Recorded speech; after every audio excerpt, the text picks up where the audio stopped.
Farzandlaring katta bo'lgani sayin ularning shirin tashvishlari ham ortib boraveradi. Qizim voyaga yetgach, xonadonimizga sovchilar kela boshladi.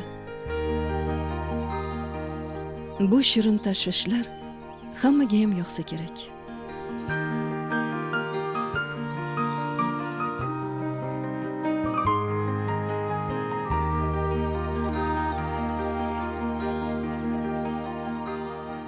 Qizimizni unashtirdik. Bir olam orzular bilan to'y taraddudini ko'ra boshladik.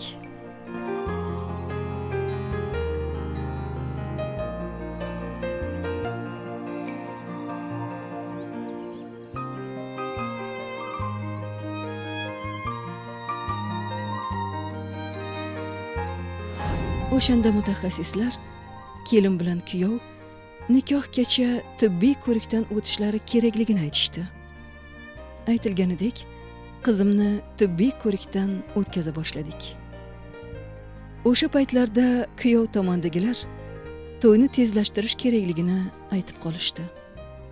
Tibbiy ko'rikdan esa to'ydan so'ng o'tishlarini bildirishganida biz shubha ham qilmasdan beparvolarcha rozi bo'laverdik.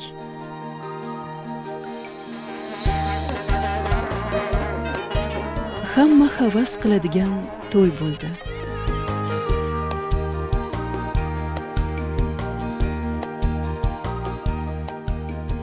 Oradan oylar o'tib, qizimning homilador ekanini, yaqinda bu bo'lishimni bilganimda, qanday xursand bo'lganimni hozir tasvirlab ham bera olmayman. Lekin xursandchiligim uzoqqa bormadi. Homiladorlik bo'yicha qon namunasini topshirganida qizimda OIV virusi borligini aytishdi. Bilasizmi, buni eshitib nimalar qilib qo'yganimni bildim.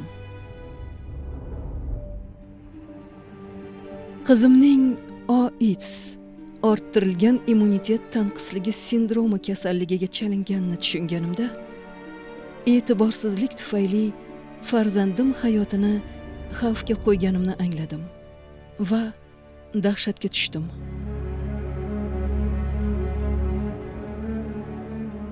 Kuyov yigitda ushbu kasallik bo'lgan va u qizimga yuqqan ekan. O'shanda nikohdan oldingi tibbiy ko'rikka beparvo bo'lganimiz shunday asoratga olib kelganini o'ylasam, doim dahshatga tushib ketaman. Shirin tashvishlar, to'y taraddudi arafasida bu kasallik haqida o'ylash xuddi yomon niyat qilishdek tuyulgandi menga.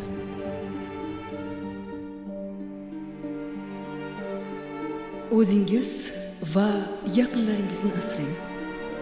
Nikohdan oldingi tibbiy ko'rikka bee'tibor bo'lmang.